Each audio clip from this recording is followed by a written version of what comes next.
පරිපූර්ණ විශ්වවිද්‍යාල අත්දැකීමක් 2026 වර්ෂය සඳහා ලියාපදිංචි ආරම්භුණා. ඊයේ ඉස්කෝලේලා යනකොට බබාගේ මූණ ඔක්කොම හිදින් වෙලා මේ කකුල් පාරත් එක චුළු ගිහලා මේ අපහසුතාවයෙන් ගෙදරට ළමයි ආපුවම පස්සේ මම හැව්වා.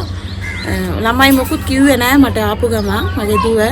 මම ඇහුවා ඒ පුතේ මේම ඉදින් වෙලා තියෙන මොකක්ද ප්‍රශ්නේ කියලා. ඊට පස්සේ මෙයා හෙඬුවා. හෙඬුවාන් පස්සේ මම ඇහුවා ඇයි කියලා. ආනකොට තමයි කිව්වේ මේම සර් මට මේ සමහර කැත වචන වලින් බැන්න කියලා. මම කිව්වා මොකද බැන්නේ කියලා. එකපාරෙන් සර් උඹලාගේ තම්සලාගේ අම්මා කියලා පටන් ගත්තාන් පස්සේ මගේ දුව කියලා තියෙනවා සර් එහෙම කතා කරනවට මම නම් කැමති නෑ කතා කරන්න එපා කියලා. දෙවෙනි පාරත් ඕම කතා කරාම පස්සේ සර් මේම කතා කරමු අපිටත් කේන්ති යනවා ඕම කතා කරන්න එපා සර් කියලා තිනවා. තුන්වෙනි පාර සර් එහෙම කතා කරලා කියලා තියෙනවා. තම්සලාගේ අම්මව ගෙන්නලා මේ ඉස්කෝලේ නඩත්තු කරපන් කියලා තිනවා. ඊට පස්සේ ළමයා මගේ දුව කියලා තිනවා.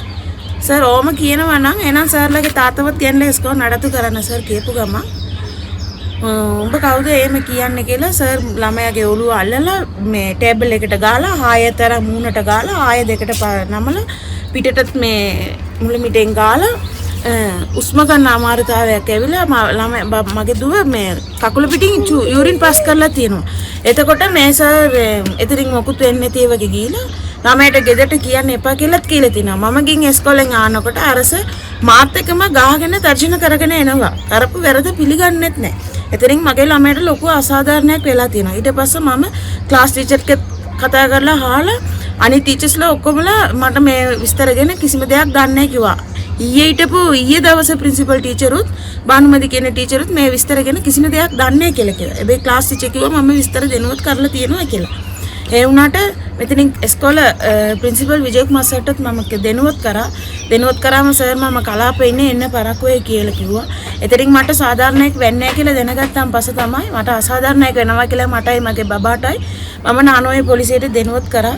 පොලිසියෙන් එන්ට්‍රි එකක් දාලා තියෙනවා. ඒ වුණාට ඊයේ රෑ ඉඳලා ළමයි නිදාගත්තත් නෑ එළි වෙනකන් අසනීපයි ළමයාට මූණ ඉදින් මෙලා ඔළුව කැක්කුම වමනට ගියා.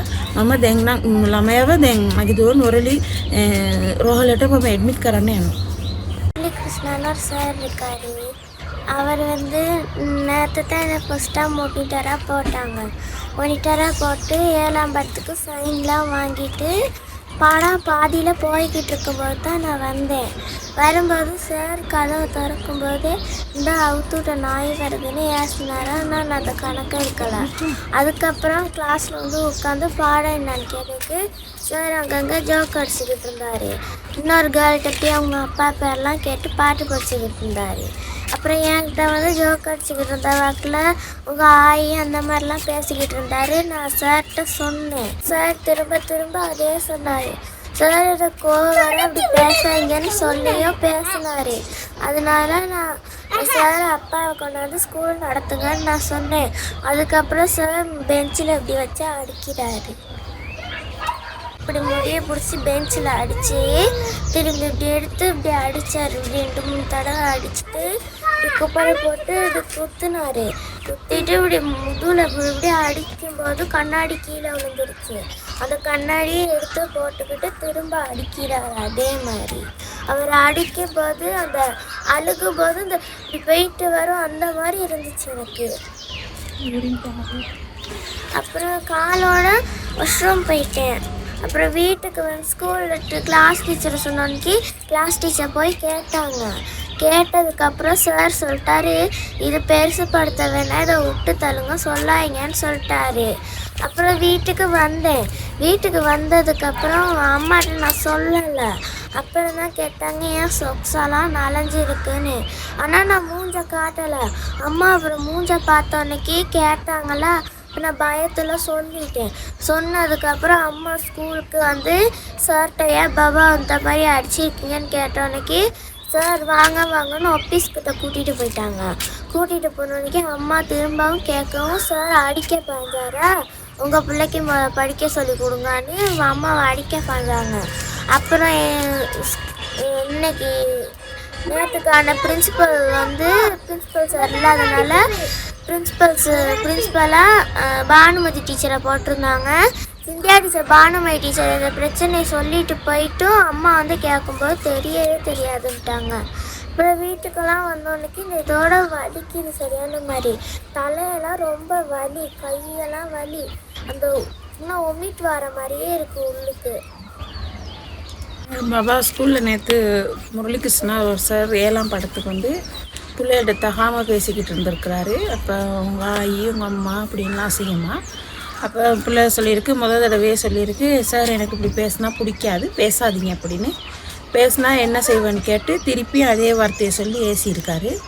ஏசினது இந்த மாதிரி நீங்கள் பேசுனீங்கன்னா எனக்கு கோவம் வரும், பேசாதீங்கன்னு சொல்லியிருக்கு.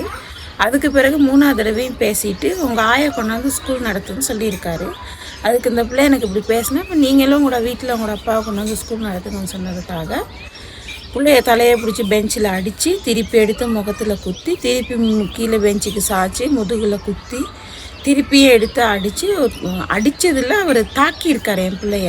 அப்போ நான் பிள்ளை எனக்கு ஸ்கூல்லையே சொல்லி அனுப்பியிருக்காங்க, வீட்டில் சொல்லாதீங்க, இதை பிரசுப்படுத்தாதீங்கன்னு.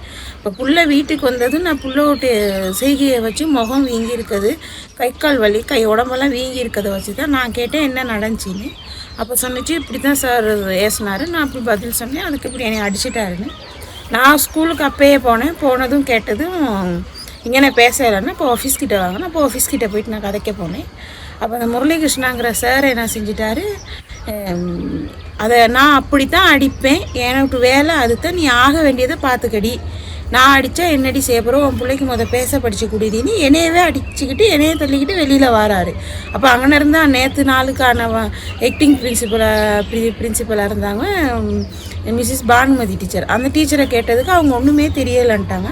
இப்போ பிறகு நாங்கன்னு சத்தம் போட்டு நானும் ரொம்ப சத்தமாக பேசிட்டு கோவம் எனக்கு இனி இல்லைன்ற கோவம் பிள்ளைய இப்படி அடித்து, அப்போ நான் என்னோடய பிள்ளைய ஏன் இப்படி அடித்தேன்னு கேட்டேங்க எனக்கு அங்கே ஒரு நியாயம் கிடைக்கல. இப்போ நான் வீட்டுக்கு வந்துட்டு திருப்பி கிளாஸ் டீச்சருக்கு ஃபோன் பண்ணி டீட்டெயிலாக எல்லாம் விசாரித்து முடிச்சுட்டு நானும் என் போலீஸில் போயிட்டு கம்ப்ளைண்ட் பண்ணியிருக்கேன்.